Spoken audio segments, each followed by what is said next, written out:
origin story of Maggie and Maddux is that in 2017, we were both extremely naive, hopeful chemistry majors How dare you?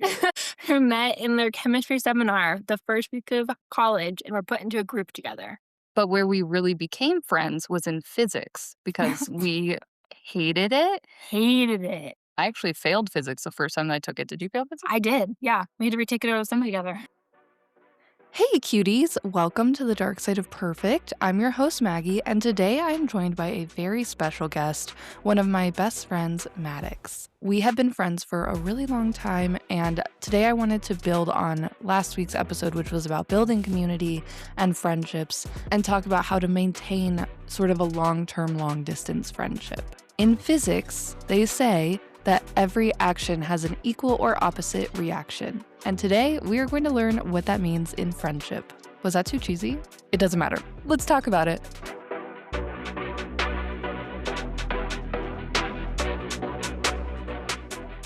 Hi, Maddux. Hi. Welcome to the Dark Side of Perfect. Thank you. Do you want to tell the listeners a little bit about yourself before we get started with our conversation? Definitely can. I don't know. What should I say? Okay, yeah. I don't know. I'll do it for you. Oh. Vix is a delight. We've been friends for 10 years, almost 10 years. We'll talk about that in a second. I work for a pharmaceutical company, do Mhm. quality assurance, She's which very brainy. it's kind of boring on the day to day, but big picture is exciting. She loves to read and watch shows and movies. It is a pastime. Yeah, she loves to do projects around her house. Recently, you've been playing Minecraft.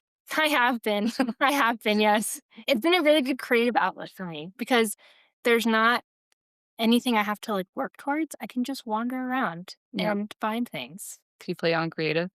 Or No, I sort of- play on peaceful. Very nice. Yeah, So the monsters don't attack you, but you're still have to work for your. exactly. Cool. All right. Well, in this episode, I want to talk about long-term, long-distance friendships, which kind of reminds me of when Ken talks about Barbie. Long-term low commitment. Yeah. Whatever he said, low maintenance girlfriend. Yeah. So that's us. Less so now because you live 15 minutes from me. I know. It's a delight. So first, let's talk about how we met. Set up the origin story of our friendship. The origin story of Maggie and Maddux is that in 2017, we were both extremely naive, hopeful chemistry majors How dare you? who met in their chemistry seminar the first week of college and were put into a group together. Yep. And we had to measure lake water. So we measured the dirtiest lake on campus, It was disgusting. and I don't even remember what we were measuring. I don't either. I know we had a kid Yeah. and it was orange. And what did it have to do with chemistry? Absolutely nothing. I think it was more about setting up the experiment and learning how to Yeah. create your own thing. But where we really became friends was in physics because we hated it. Hated it. I actually failed physics the first time that I took it. Did you fail physics? I did. Yeah. We had to retake it over semi together. Yeah. Physics was hard. So that's where we really trauma bonded, was in Yes. physics. But we were both chemistry majors, and both of us actually moved past chemistry, and we found ourselves in that journey and decided not to do chemistry anymore. And I'm not saying it was because of physics I changed my major, but I'm not saying it's not. And honestly, same. So Maddux went into biochemistry, and I went a totally other direction and did environmental economics. But we still stayed friends. Mhm. And I had the chemistry minor, so we still took chemistry classes. Yeah. And before all of our exams, we had our friendship rituals. So the night before an exam, we would go to this hole in the wall burrito place. Absolutely disgusting and Shout out. amazing. Big City Burrito. If you have been to Fort Collins, Big City Burrito looks like it should be shut down by the health department. You'll never have a better burrito in your life. It also feels like you're in a New York bagel shop. You have to know your order. Yeah, you go in and you know. You know. They'll yell at you. I didn't know. Maddux always had to text me right before I went in to make sure that I knew what I was ordering. And then we would go back to her house and we would watch New Girl, which we've seen so many times, and we quote it to each other religiously. Constantly. And we would study for our chemistry exams. Yes. And then we would always drive to the exams together and we would sing this song from Trolls. It's iconic, truly. And it would be our pre-exam song. Yeah. I really feel like it worked. It really put me in a good headspace. Me too. I think an important part of our origin story, which is kind of taboo to talk about, was there was a period of time where as all if not all, then most girl friendships go through, there was a period of time where we didn't talk to each other. I think it was only like a semester or so, maybe a Yeah. little bit longer. Yeah. Like a semester and a summer Yeah. Maybe like 6 months max. max. But it was while we were both still chemistry majors. So it was before we even separated from each other in that way. Is while we were still chemistry majors. So we had that little down period. But then we came back and it was like nothing even happened. I don't even remember how we started talking to each other again. I saw you in the BSB. You're getting a latte, and I was leaving. See, that's what, just like in New Girl, we make up from a fight over lattes. I don't even remember why. I don't think it was anything like that caused us to like not see each other hang out. I just, Maybe we just had different classes that year or something. yeah, I don't know. And then I saw you in the BSB, and I was like, oh my God, Maggie, hi.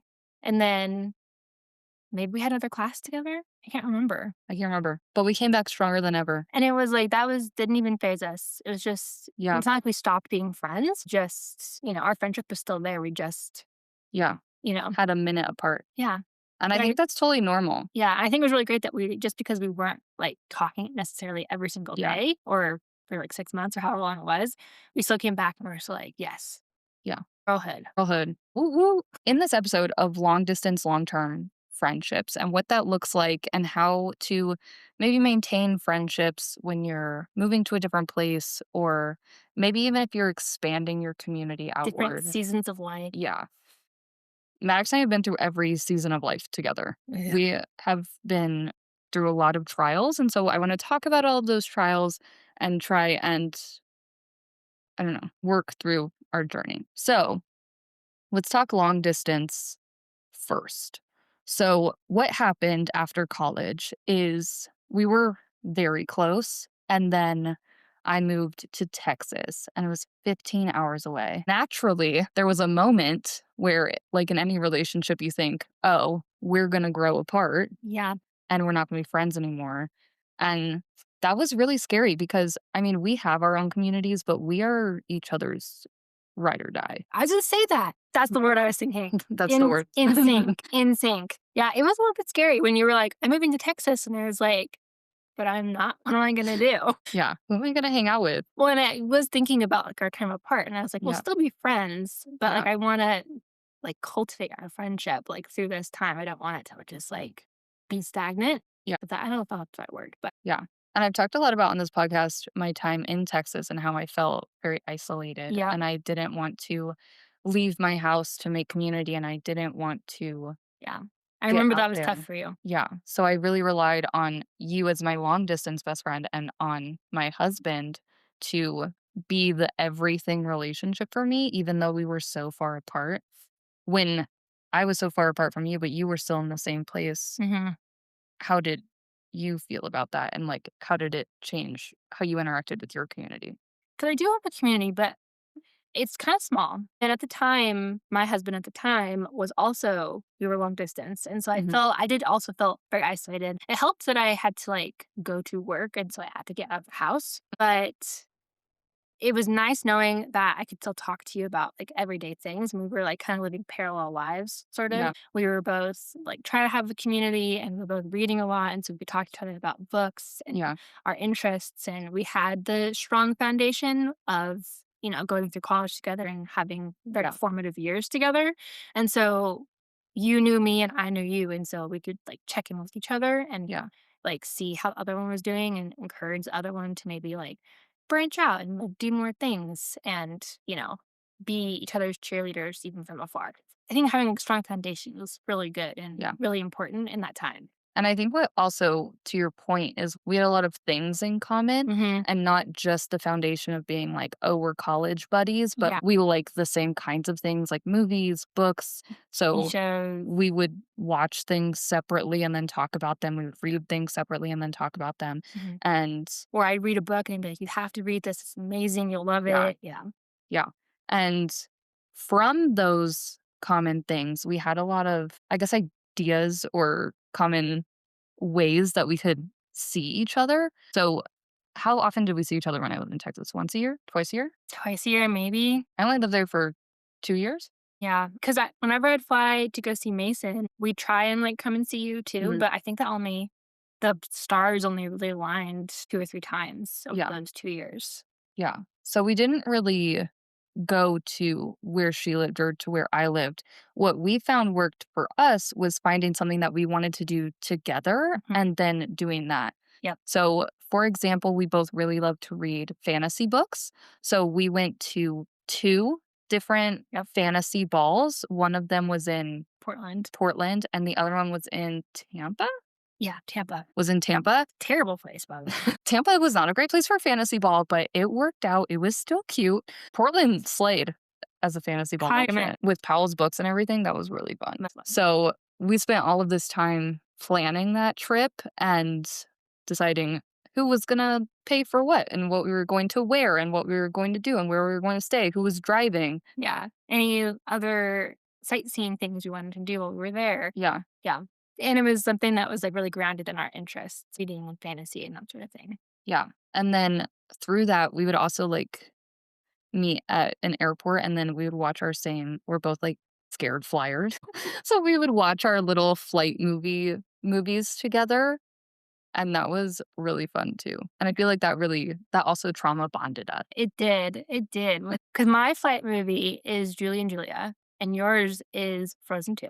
And so usually when we got on a plane together, we would watch one of our movies on the way there and we watch the other person's movie on the way back. Yeah. It was a good time. It's a good time. And it's a good bonding activity. You know, it's also a really good bonding activity. White knuckling each other's hands. Yeah. In the seat. Seeing each other's hands. Any hint of turbulence. And being super positive about how we're going to land in one piece. Yeah. No negative talk. What was your favorite part of the balls? My favorite part of the balls? I think the actual like ball itself. Yeah. So for these fantasy balls, it's like a convention sort of thing. So they have panels with authors and audiobook readers, panels with story creators, ghostwriters, things like that. And then they have a convention center where they have all of these tables lined up with authors and people who make bookish merch and things like that. And then the main event is the actual fantasy ball itself, where we put on these elaborate gowns and there's a theme. The first year theme, I think it was just their first year doing it. So I think it was just a ball. Yeah. But oh my God, it was amazing. They had like things projected on the wall. A live violin Orchestra. Yeah. quintet thing. That was amazing. And that was in Portland. And they had a scavenger hunt. Yeah. Where we went around to all of the local bookstores and then we ended up at Powell's. And that was really cool. And we got to explore a lot of Portland. And then the second one, the theme was masquerade. Mhm. And I dressed up as Hecate, the goddess of witchcraft. So I had these huge horns and this black dress. And then you wore a emerald green dress. Yeah. Like this headband. And my sister came with us and she was a vampire. Yes. And she wore a black dress with a mask. And that was also fun because we met this woman and her husband named Lily at the first Portland ball. And then we met up with her again at the Tampa one too. Yeah. So that was really exciting. So that was a really cool way to meet people who had a lot of things in common with us and grow our community even more, even though those were also long distance friendships with like Lily. Yeah. But that was really fun. And then during the second one, we met up with her again. Her husband drove us everywhere. Oh, good old Bruce. A prince. And yeah, but we kept in contact with her and made TikToks with her and stuff. And that was cute. And then another thing that we did was we went to Seattle. Trip of a lifetime, truly. We backpacked through the Olympic National Forest because we were both hoes for Twilight. So we won't apologize for it. And it was incredible. We took a bus into the Olympic National Forest. We got off the bus. It was pouring rain. Pouring rain. Pouring rain. And we had to walk like a mile, I think, to where we were staying. Luckily, they let us check in early. Yeah. I was super excited. We also hitchhiked on that trip. Naomi. And we made a ton of really hilarious TikToks. I don't make TikToks anymore because I can't have it on my phone. Don't have enough self-control. But if you want to go look at our Twilight TikToks, it's Magatha 101. They're a hoot. Oh, yeah. She even used an inside joke from that trip in her wedding speech when she was my maid of honor. I did. In the Twilight movies, when Bella and Jacob are on the beach and he's explaining to her about in the first movie about the Quileute wolves, she says it really funny. She says like wolves, real, and that has evolved into wolves. And I did include that in my speech. I do want to say, quick disclaimer: we love Twilight, but we hate Twilight. And if you hate Twilight with hate and not with love, we're not your people. We love to hate, not hate to hate. Right.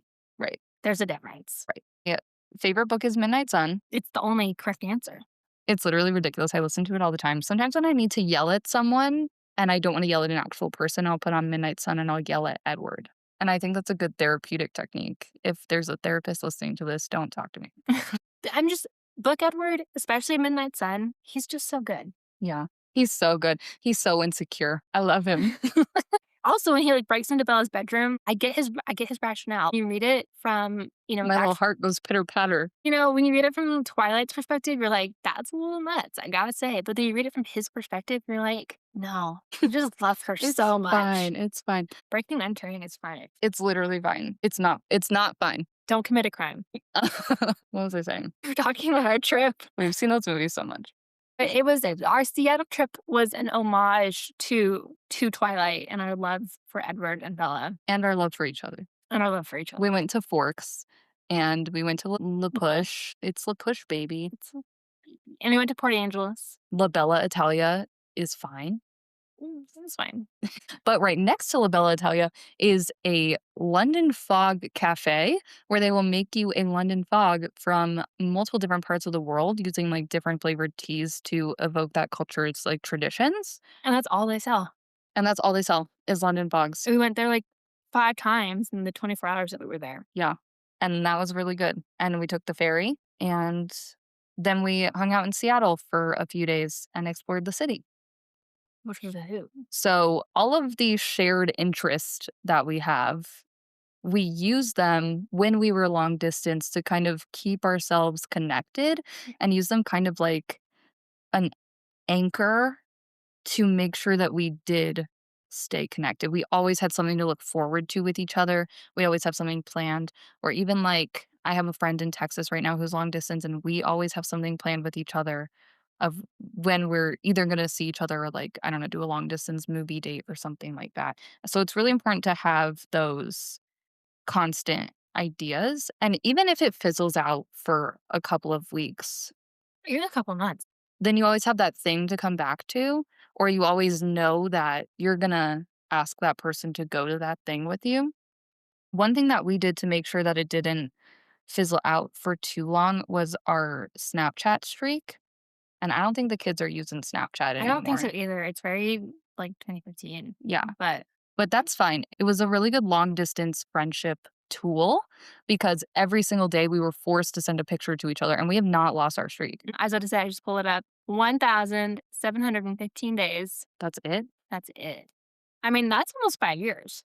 That's crazy. That's crazy. Especially since 1,715 does not feel like that huge of a number. Oh.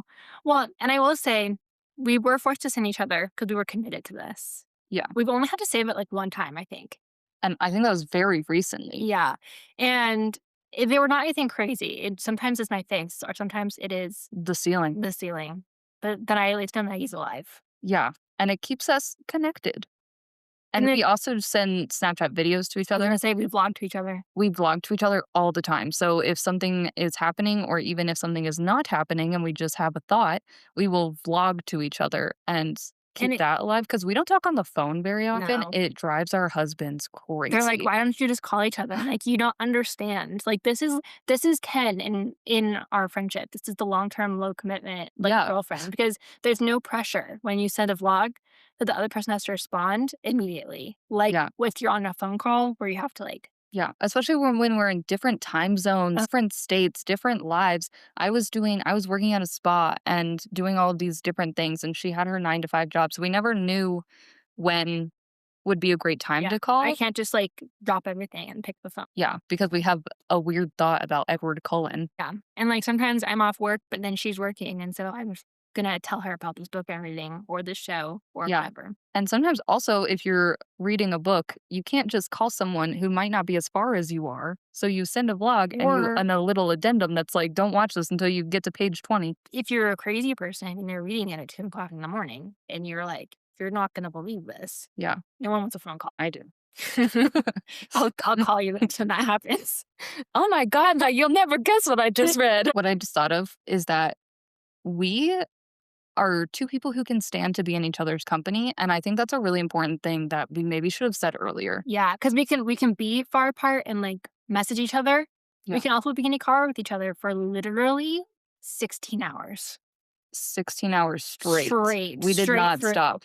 When I moved back from Texas back to Colorado, she flew down to Texas, and we packed up my apartment, and we got in her car, and my husband was in the U-Haul, and we drove to Colorado together, and we didn't get to Here's my your car. apartment car someone's car, and then we got back at 2 in the morning. Something like that. Something like that, and at the very end, we were fading hard, so we listened to "You're Losing Me" by Taylor Swift, and we screamed it to stay awake in our final hours. It was incredible, and then we slept on your white carpet in your new apartment Yeah, because it had just been cleaned. yeah. I think an important part of being long-term, long-distance friends is that we can yap and talk, and we can talk about literally anything. Nothing is too much information. We can be in the same space together. But we also know that when we're coming home from a long day of doing whatever the hell we're doing, that we will lay on opposite ends of the bed and watch our own TikToks and not talk to each other for several hours. Or put on a movie Yeah. that we've seen a million times and just lay there in silence. And that happens all the time. And you never know which us you're going to get. It really depends on the day. It depends on the moment. It depends on the moment. What have we been up to? Yeah. Because, like, yesterday I moved into my new house. And so she came over and we were full Joanna Gaines in it. Yeah. We were going room by room trying to picture the flow of what it would look like in the house. We were picking out paint colors. We were yapping. We were learning new En home maintenance skills. Envisioning the vision Yeah. for different rooms in the house. Yeah. Maybe that's an interesting point too, is that when you're long distance friends, you can find like a hobby in common, like reading, or you can find a hobby where you're learning things together. This just made me think of this because yesterday we were learning home maintenance things together. We were. Because as women, we're not typically exposed to home maintenance using miter saws and nail guns, which, And quite called frankly, they scare me. They scare me too. And I think it's just because I wasn't exposed to doing it. Yeah, I have no frame of reference for, is that correct or is that not correct, or what do I do? How do we unlock this saw? Measuring to include the miter angle. Yeah, Never would have thought of that. yeah. But then, we learned it together. We did. And the baseboards in your house look fantastic. Yeah, they do. And we did that. And So, another but important part of the long distance friendship is to continue to encourage each other to expand your communities. yes, I know when you first moved to Texas, Mhm. you were staying home a lot. And then you told me you got on Bumble Friends and Right. you were meeting Maddie. And I was like, at first I was a little bit like, oh, she's leaving me. But Right. then I was like, no, this is a really good thing because she can't keep staying in her house constantly. She Mhm. needs to have friends. Yeah. If she's gonna stay in Texas, she can't just be alone forever. And so I really want her to go out and, have a community, explore Austin, Yeah. make this place her home. Yeah, we talked about that in my last episode, is like how expanding your community and finding new friends can sometimes feel like you're leaving your old friends behind, Mhm. but that friends can fill a role in your life and that your life is big enough to make room Yeah, for and just everyone. because you're making new friends doesn't mean you have to leave the old ones. You're Yeah. just growing and Yeah. going into new phases in your life, and that's awesome. And you've made friends since then too. I have, And and I've reconnected with old friends. yeah, Yeah, so it's been really good. I think what's really interesting, I'm really grateful for our friendship because I felt like we met at a very formative time. right. And we met our first year of college. We were both 18. And then we've been friends through all these different phases of our lives. We Mhm. both had boyfriends, and then we graduated college. We got married. We both own our homes now, and we're in this like very adult phase of our life. Yeah. Still just as close as we were when we were 18, and we had far fewer. I'd say we're maybe even closer now. I think so too because we've had this We've history. grown together. We've grown together. You knew me at 18. I knew you at 18, and now at 27, we just have a very strong friendship Yeah, we do. because of all the history we have together. So I guess I don't really want to ask a question, but a conversation that I think a lot of people are probably asking themselves is, how do you balance keeping old friends while also building your own life, especially when managing the distance between each other? And like, if you grow as a person, how do you stop from masking when you see your old friends and turning into who you were when you were like 18 and, trying to be your own person Mhm. separate from other people, but then also growing your community, but then also keeping your old friends, but then also finding new friends. And still being, like, true to yourself at the same time? Yeah. The question? That's interesting because I feel like sometimes when you and I are together, we can kind of almost, in a sense, like, revert back to, like, Right. being 18, Yeah. but I feel like we're doing it in different ways now. Like, when we're on Home Depot together and we're looking at light bulbs Hmm. and we're cracking up in different wattage and we Yeah. buy the wrong light bulbs somehow. I don't know Yeah. how we I did don't that. know how that happened.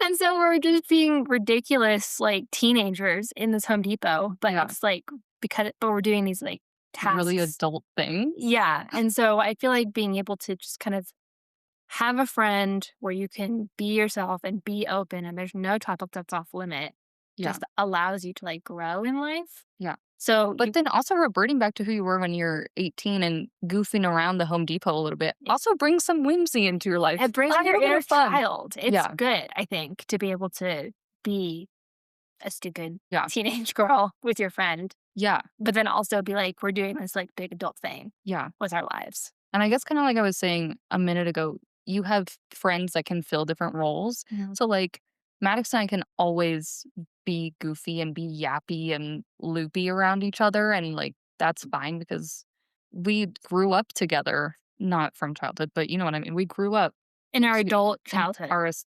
into our adult selves. But like friends that I've met as an adult don't know me as like a goofy go lucky person, I guess. I've never seen you dressed as Poppy from Trolls. Right. Right. A couple years ago, I was doing a children's event and I dyed myself pink and I dressed up as Poppy Centrals. And it was delightful. What were you that year? Wednesday. Right. And my husband was Branch from Trolls. So if you do fall into that, sometimes it can feel like masking, but maybe it's just like opening up a different portion of yourself for the person that you're with. Yeah, I think your friends can, like, feed and fill different buckets in your life, and I don't think Right. that's necessarily, like, a bad thing. I think friends come into your lives at different points in time, and they fulfill different roles for you, and so just Mm. because you're maybe filling a different part of your bucket with this one friendship doesn't mean that you're not being true to yourself. Just, that's the bucket you need filled with this friendship, Yeah. and there's a different bucket you need filled. And there's so many different sides to us as people. Mhm. And I think it's crazy to think that you only need to be one side with every single person. I think so too. Because if you were just like, and it's not like you're like hiding parts of yourself. I don't know. It's important to, I don't know, like I was saying, like you have different friends come into your life at different points in your life. And so you have a different relationship, but that doesn't mean that it's not any less authentic from one friend. It's Yeah. just, And then I also think that we're all if dynamic people. yeah, and if you fizzle out with a friend one day and you don't talk to them for a few months, maybe you're long distance, maybe you're long term, maybe you're busy, I think it's totally fine to text them if you think about them and like Yeah. get coffee or get dinner even months later. I think that in childhood friendships, you wouldn't do that because you're one, not able to, and two, you go to the same school and you see each other every day. And then it feels like, oh, I see you all the time. As an adult, you really have to make the effort and you cannot expect people to reach out to you first. Nope. So if you think of them and you really value that friendship, I think it's important to reach out to them, even if you are long distance and you just want to do a phone call. I did that with my old college roommate all the time. We would just randomly text each other whenever we had a thought, and then we would talk on the phone. I think that's really great. Like if you see something that reminds you of that person, Yeah. let them know because I don't know, are important in your life. Yeah. And Don't you do that with your high school friend? Mhm. Yeah. Yeah. So that would be my answer to balance. Okay. Now let's talk about long term. Are you ready to move to long term? I'm ready to move to long term. Okay, great. So, our timeline. College, I moved 15 hours away. I moved back, but 40 minutes away. So still kind of long. Just on the outside of inconvenient. Yeah. So, when I lived 40 minutes away from her, we got together once a month. We really made an effort. Yeah. And it didn't matter what it was. Sometimes we would just go over to each other's house and we're on the couch Yeah. in our PJs. Because you were also doing your MBA at that time. Right. And I was working. And so we were both super busy. Yeah. But we really made an effort. Yeah. And sometimes we would have a movie that we wanted to go see or an event that was happening in one of our towns. Did we do anything else? We never met like halfway or anything. We never did. It was always at It was one point. always back and forth, but Yeah. there was nothing in between us. And No, that's just full, plains, yeah, grass. just the plains. Now I'm going to live 15 minutes from her with the house that I bought yesterday. It's literally a straight shot from my house, 15 minutes down the road. It's incredible. Yeah. And I'm not saying that it was a contender in that house, but it was, I mean, I am important. obviously. So, with all this back and forth and going through all of these different chapters of our lives, we've really maintained this long term friendship. Now, I do want to say, I don't think it's bad to grow out of a friendship. I don't think so either because, if a friend comes into your life and they fill a specific purpose, but that purpose like fades, it's kind of organic. It's Yeah. not a bad thing either way. And also doesn't mean that that friend won't come back into your life. If the Like, universe sends them your way. yeah. So, since we've gone through all of these chapters of our life and we've grown together as adults, what are we going to do now that we're back together again? The dynamic duo, I don't 15 know. minutes apart. I don't know because it's going to be a whole new chapter for Yeah. us. We're both married. We live 15 minutes from each other. We've hit some very big milestones together. Because we really adjusted. And now that I'm 15 minutes away, obviously our barrier is way lower. Way lower. And so I'm curious to kind of see how this plays out because I'm Yeah. also almost wondering if it's gonna be a new challenge being so close to each other to be like, hey, do you want to come over have dinner tonight? Yeah. Oh no, I can't. And then like really still making time for each other. Yeah. Because we can't just assume that because we're so close, we're always going to have time. We're busy gals. busy people, yeah. And so we're gonna have to find a new routine of seeing each other. Like we see each other like every other weekend. We just have like casual family dinners on the weeknights. We haven't really done that before Yeah. because we've been too far apart. And when we did live close together, we were living in dorms or dingy apartments Or with my mother. or with your mother, and our partners also weren't here. Yeah. So it's gonna be kind of a new dynamic to kind of bring in everybody and be able to shorter hangouts rather than, Yeah. so I don't remember how our original traditions kind of started. I feel like we just kind of fell into them. I'm thinking for listeners who are going through this right now and they might want to think about long term or long distance, how they might find what works for their friendship. I think it's just finding your common ground. yeah, that's what I was gonna say. It's like finding something you both enjoy, whether it's like you both really like this coffee shop and so you meet up on like Saturdays or something if you guys Yeah. live in the same town, or Or if you both really like hiking and you live in different places, you can friend each other on Strava and you yeah. can like look at the different hikes you're doing and Mhm. post photos. My friends do that with each other. Yeah, and so like finding some sort of common ground, some common thing. If you're close, maybe it's something you guys can do together or a common interest like hiking or reading. Something we said that long term friendships are obviously different than new friendships because there's a level of comfort there that is Trust. and trust and familiarity that is different. But like when I was in grad school, I have this whole group of grad school friends, and Maddux knows all of them. And if I'm doing something with them and I'm with her, then she's coming with me. Yeah.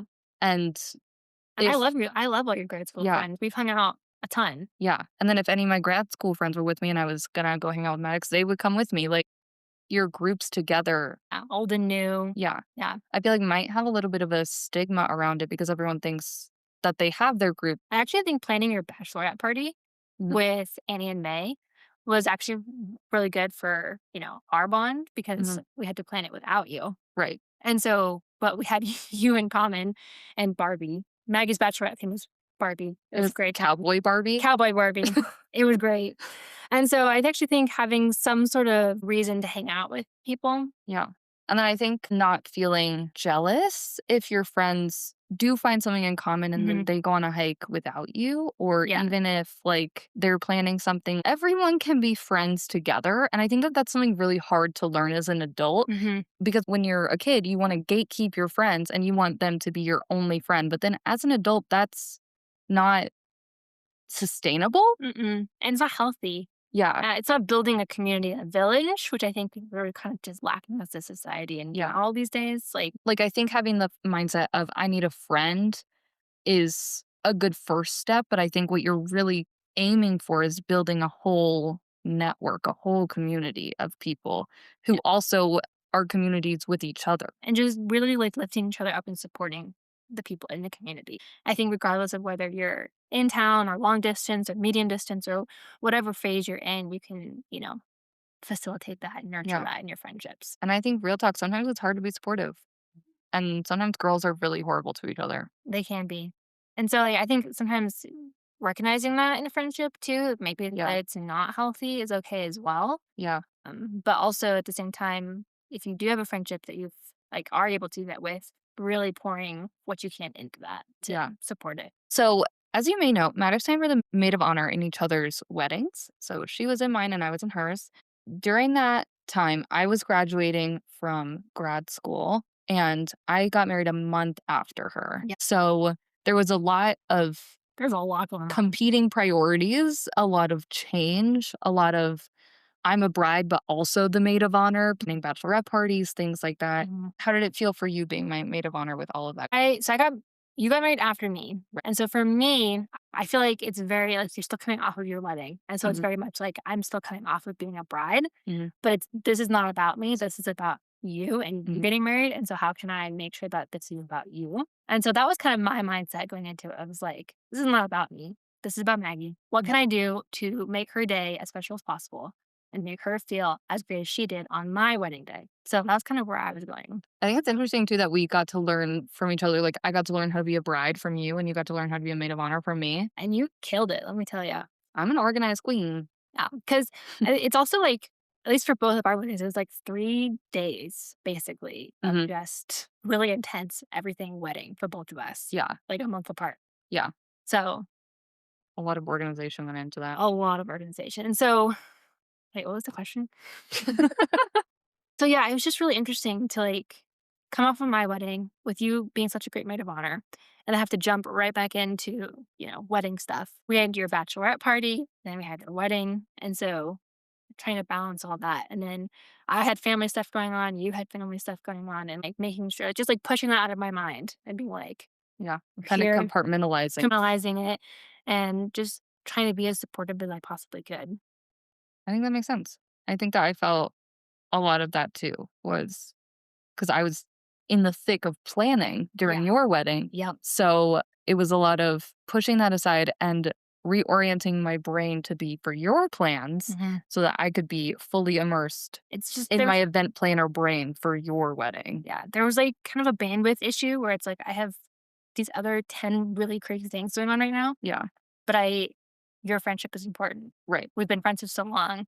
I need to like lock in, right? It was a very important moment in our friendship. So Yeah. it was really important to me to make sure that um we really just like killed it. And what I'm kind of taking from this for our episode topic is even if you are overextended, even if you don't have the bandwidth to make friendships your top priority, it's not about balance, it's about harmony.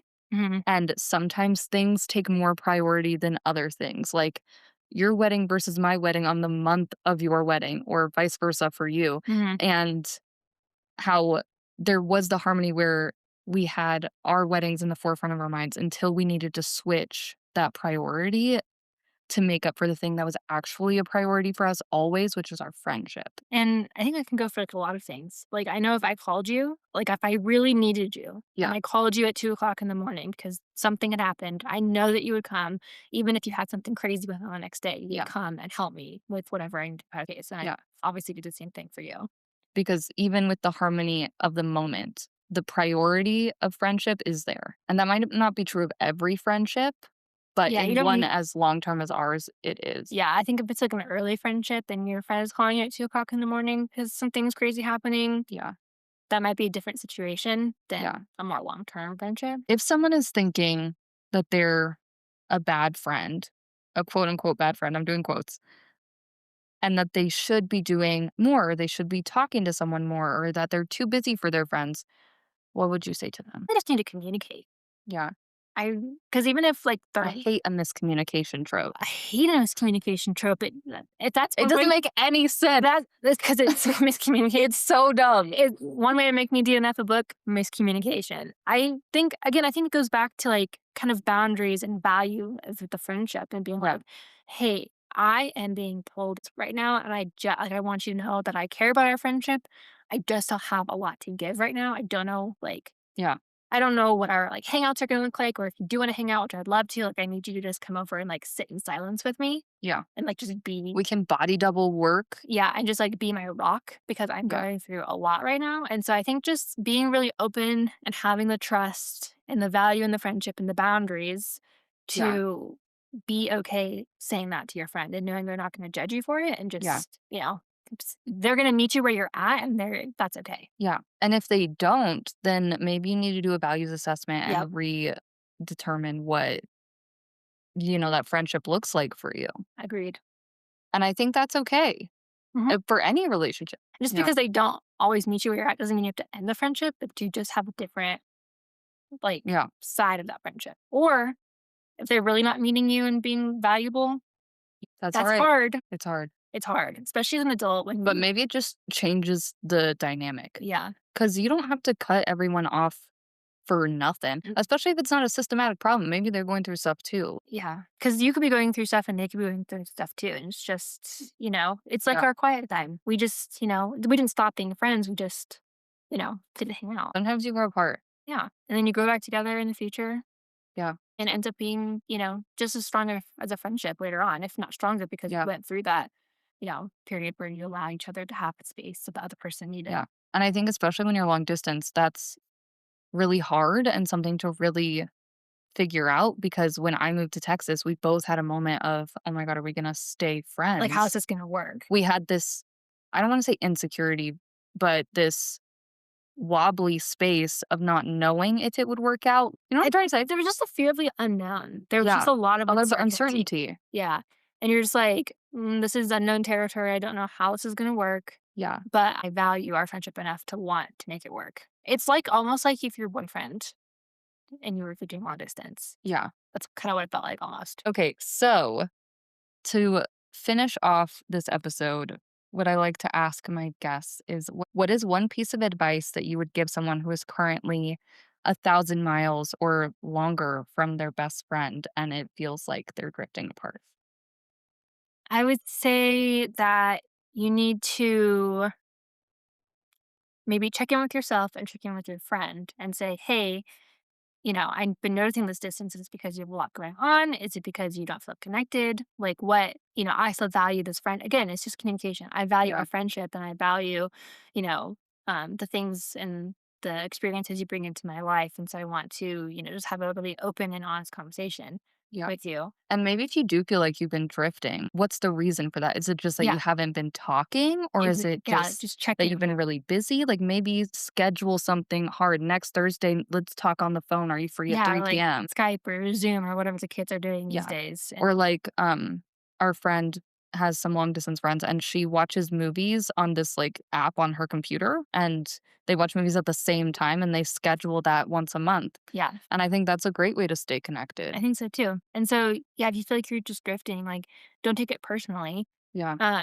Life is crazy and adult friendships are hard. And just because, there's way more dynamic stuff going on in an adult life than, Well, thank you, Maddux, for being on this podcast. Thank you for asking me to be here. I thought it was a good conversation. We didn't do nearly as many inside jokes as I thought we were going to. I know, literally. I thought we were gonna be like giggling. We were very We were serious. very serious. We Locked in. had a mission. We were in a flow state. I was trying to work in a joke about Leopold and Loeb. At Maggie's new house, there's these two lions, and we named them Leopold and Loeb. If you know, you know. I was trying to work in a joke about them, but I couldn't do it.